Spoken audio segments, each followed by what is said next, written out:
of our program, Your Image.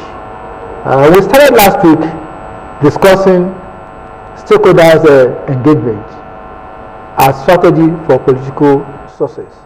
Of course, we know that development comes from the grassroots. The initiative, the input, the participation, and the involvement of the people of various elements. When they're considered, then there can be progress, there can be development. Once again, we have eminent personalities who are here seated. They've been very, very resourceful, and here we come again. FEMI DOKUNMU, the Prince of Yoa. I thank you for having me once again. A communication expert. Thank you. Glad to have you. It's my pleasure.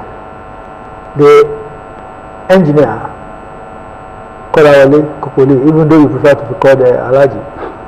But when we look at your expertise, your level of expertise as a plant engineer and as a CDC, Community Development Committee chairman in the state, you cannot but continue to refer to your wealth of experience.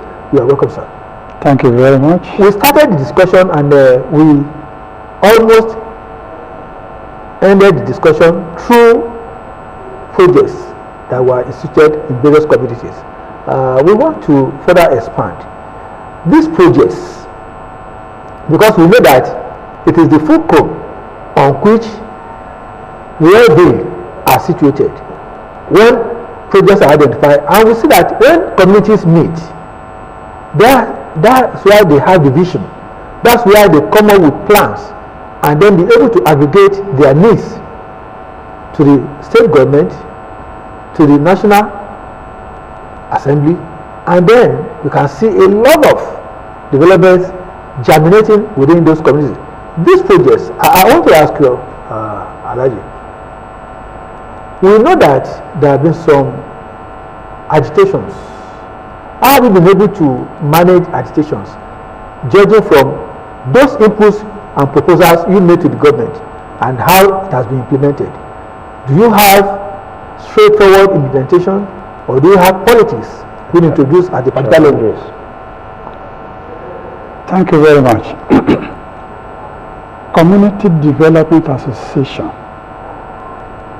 Our job is development. And I am bold to say that we in the Community Development Association in Ogun State, we have assisted the government in so many ways on our own. These are the projects: roads, water, education in terms of structures, school structures, health in terms of building hospitals, which I am bold to say that every year we on our own we spent over billions of naira to do without government assistance or involvement. But at the end of the year, government will ask, because all these projects we will compile them, we will send them to the government, and they will look at it and say, okay, maybe the projects that are good, this and that, they will say, okay, about 15 projects in each local government, they will give us grants. But the projects that the government used to do, most of these projects are the ones that the community will have highlighted and sent to the government. But by the time these projects are being, whenever they want to do this project or implementing it, they will just come. They will not come to the Community Development Association. But we will look at all that we have sent to the government, and we see that, okay, this road, we have mentioned this road before. There is no politician that has come to any local government and say, what do you need? It is we that will tell them that this is what we need. And by the time they want to do such a project, they will not even tell us until we begin to see that a project is going on in our area. But we have told our people that whatever project, whenever anybody is doing any project in the area, however small it is, the community development association should move to them in that area and ask them, from where is this project coming from? Who are the owner of this project? So these are the way that we engage with the politicians and with the government. So thank you very much. At the same time, we still need their assistance, at least. And whenever they want to do any project, that they should come to that community, because so that by the time they finish that, they should hand over to the community so that they can maintain it. Thank you very much, sir. Femi, when you look at, we've been talking about the people in the community. There are still other stakeholders. The traditional council, pressure groups, and the likes. What role do you think they should play in ensuring proper engagement for political success? Well, yes, I'd just like to quickly say that we must identify the fact that it's not only when you are contesting for elections that you are expected to engage the various stakeholders. Even when you get to government, when you are in government, you must sustain. Public relations talks about establishing, maintaining and sustaining relationship with your various publics or stakeholders. So even when you are in government, you must sustain that. To that extent, you, who is a politician or somebody in government, would have identified, just as we have said now, traditional rulers and youths within the various communities, the CDAs, as critical stakeholders. Whenever you want to carry out your budget or whatever programs of implementation that you have, you will recall that recently in Ogun State, for instance, the government went round all the force divisions in the state and had stakeholders engagement, what they call a town hall meetings. You discover that various set of people were brought together there and their inputs were taken at the conceptualization stage. I said that earlier on, that right from the time you are thinking of what to do, you must bring in the people, let them have their input. That is why often policy making process requires that it must not come from the top, but rather it should come from the bottom up. So when we are talking of the bottom, it must be these various people in the various localities, the urbans, the market women, the artisans, labor, students, and so on and so forth. You bring all of them together. Now, once you have been able to itemize all these needs, you now go back to the drawing board. You work on how these things can be implemented in terms of scale of preference or areas of priority. You also look at, of course, you must look at the fund that is available to you as a government or as a political party or whatever it is, before you now begin to talk about which ones you will now prioritize. Once you prioritize, then you need to go back to those various communities. Even when you have awarded the contracts for the implementation of those projects, you must hand over the contractor to the community leaders, beginning from the traditional rulers, the CDAs, and all other interest groups within those communities. If you don't do that, we have seen situations where contractors begin projects and the community went there to stop the contractor from implementing anything or from executing the project. But we have seen that on so many, in fact, there have been so many occasions when the contractor will tell you that I don't have any dealing with you. Now let me tell you this. A contractor that knows his onion or that is worth his salt also knows that he needs to have what we call community relations. A contractor cannot just get to a community and just go to the site and begin to work. You should find a way, even if you just buy, for instance, the traditional rulers, buy shinaps, buy whatever it is, get the community leaders, get those people who will take you to the cadence. the cabinet embraces you. He will call a meeting of all the various stakeholders and tell them, this is our contractor who will be doing the job for us. And there is a lot of things to be gained by the community. In that case, they have a buy-in. They take the project as their own, and then they will help to even protect the materials that we have there and the equipment that we have there. And it's only then that you can succeed. If you don't do that, then you may not succeed. So the community engagement or involvement is very key. Femi, I want to thank you for this input that you just brought in. And it gives me an opportunity to ask ALHAJI, because I'm part of a community, and we have been seeing projects being executed in several communities, and to the chagrin of the people there.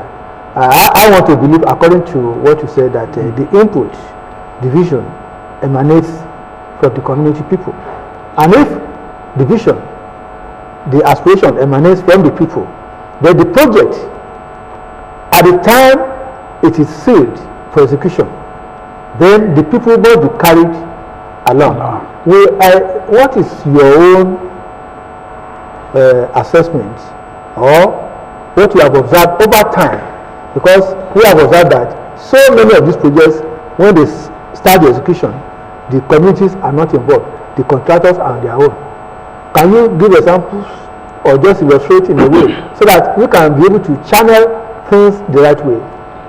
Well, thank you very much. Like Prince DOKUNMU said, the contractors that these jobs were handed over to go and do, they just come to the community and start doing their job. Which is not the right way to do. And when you meet them, they will say, okay, go and meet so.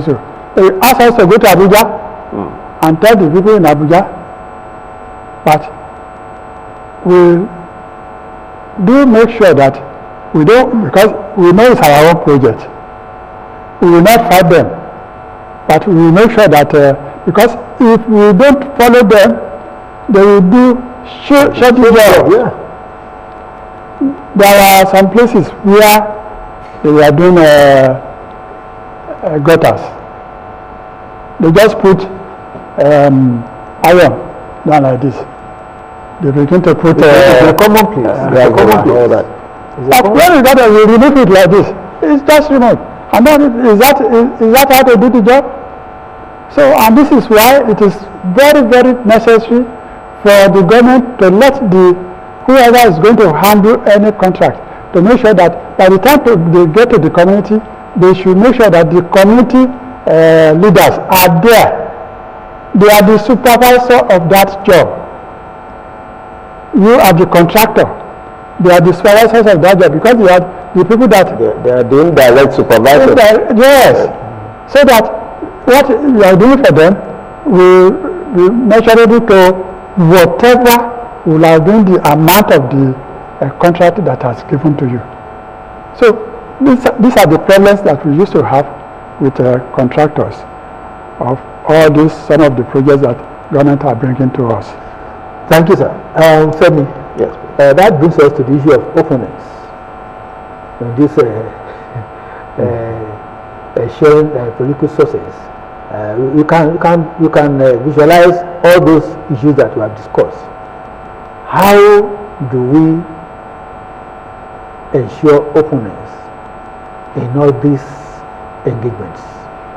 Well, yes, I'm sure what we mean by openness there is that there must be transparency, and there must be that desire. Right information? Yes.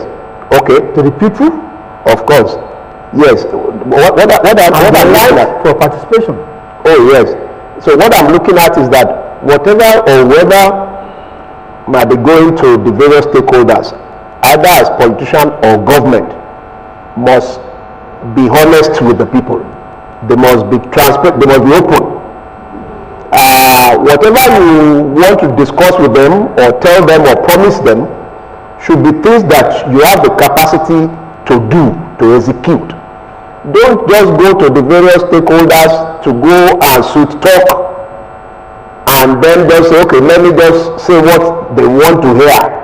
all that matters is for you to get their votes, for instance, at the stage of being a politician. If you do so, you will be hurting yourself invariably, because if you go to them today and you tell lies, or you fail to do what you have promised them, you won't have the opportunity to go back there again. If you go back there, they might stone you or they might drive you away. Even if you are not contesting anymore, you now bring somebody for them to come and vote for. They will tell you that this same fellow who is bringing you has failed us before. So they won't trust whoever it is that you are even bringing again, that also will be faithful to the people. So there is always the need to be faithful to the stakeholders. Let me quickly add this question. The government machinery in ensuring, of course, I believe that there is a ministry or agency that is empowered to execute all these projects, whether in the community development ministry or works and housing or whatever. Other ministries. What do you suggest that government should be doing so that there can be a connect when such projects are being executed?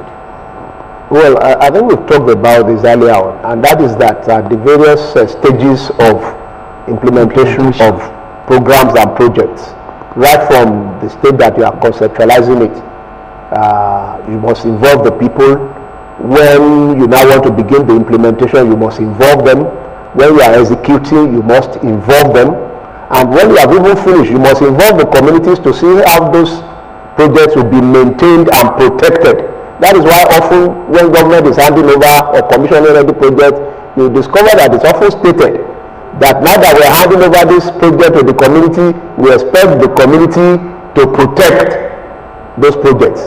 So these are the things that government must ensure that they do at every point in time. They don't just sit in the office and you design projects for communities. Go to those people, then prioritize their projects and begin to execute them steadily. ALHAJI, the issue here is that we're talking about stakeholder engagement, a strategy for political success. And this success cannot come about if the people who are involved in ensuring that certain developments, certain projects are carried out are not in tandem, are not synchronized with the process. Have you, over time, been able to have a difficulty on such a project whereby people just come and it's not in tandem with the vision? What have you been able to do to connect back to the ministry, to government, in correcting those anomalies? Okay, thank you very much. Most of the projects that they have been doing, we will continue to see on the television, they will say, consistency project is your project, this and that. Ask this, ask that. But we will not see anybody to ask. The number they say phone, they will not get it phoned. So I took it upon myself. We went to Abuja to go and get the constituency project for Ogun State as a whole. We now saw there most of those things, like I've said, yes, like I said, the channelization, erosion control, this and that. We saw it in this and that. These are the things that we put in year 2013. These are the things that, and already they have awarded it. We don't know who it was awarded to. So, all these type of things, government should make sure that they are doing it for the communities. The politicians, they should know, like my brother said, we sent them out to go and represent us there. They should come back and let us know that these are the things that they are done. But by the time all these projects will come, they will say, it's my project. Senator will say, it's my project. House of Reps will say, it's my project. Whereas these are constituency projects. You see, most of these things, they have got the contract through whoever. But come back and let us know that this, and come there and hand over the contractor, so that our engagement with you will be okay, and that will even bring the success of you being out for people to go and solicit for people. How is it done overseas? Yes, in overseas, you see. I guess there is more accountability there. You have periodically you go back to your constituency to go and brief them on what you have done. But there sometimes let me tell you something. Okay. We are doing one project in the Delta State. My company was about to go and drill oil well. There, we saw that they need jetty, because it's riverine area. So we want to do that jetty by ourselves.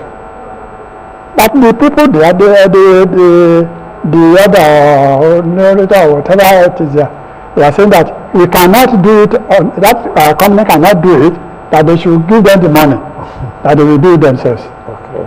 So, in the first instance, they give them money. After some time, that project was not done until my company came back and do that by ourselves. But in overseas, it's not like that.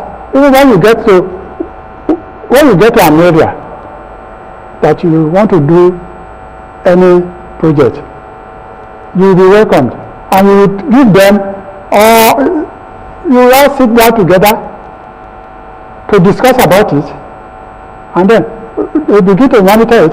Even they will let you know the amount that is going to be used for that project, so that by the time that project is going on, every one of us, your own area, will be able to account and be able to let the people know there that this is the project, this is how much it is, and this is how much it was. And everybody will see that is okay. We hope that that situation will come to place in Nigeria. Let's hope it is left for citizens to know that they have the obligation, they have the right to ensure this standardization of process. And Femi, yes, please. You see, how do we build trust in these scenarios that we are painting? Yes, I think it takes two to tango. Just like ALHAJI, the CDA man, had said, he gave an example of a community where even the company or the contractor confided in them and gave them money to execute some aspects. That is bringing in local content, bringing in some people within the community to participate. And they failed. So, on both sides, if we are blaming contractors or we are blaming government, we must also blame some CDAs who, out of dishonesty or excesses, also drive away these people and make them to want to just not come forward to engage them. So once we can be able to maintain that balance, that delicate balance, the government and the politicians ensure that they involve them, and then the communities too do not overstage their bounds, then we can have a workable solution. Thank you very much, Femi. We would like our viewers to understand that transparency is the right to information, while openness is the right to participation. Let us engender an open system whereby whatever we desire to execute, stakeholders are involved and engaged, so that there can be political success in our environment. It is on that note that I really want to appreciate ALHAJI KOLAWOLE IKUPOLIYI, former Community Development Committee Chairman in Ogun State, a professional engineer, and a man who has professed a profession all over the world. You are welcome, sir. Thank you very much. I hope when next we call on you, you will oblige us. Thank you very much. I will. Thank you so much, sir. I will. Femi, we still have a lot to discuss. Thank you so much for being with us on this. You are terrible. It's my pleasure. It's my pleasure. Thank you so much. Yes. Yes, this is how far you can go. Until next week, when we bring you another edition of the program. Thank you. Bye.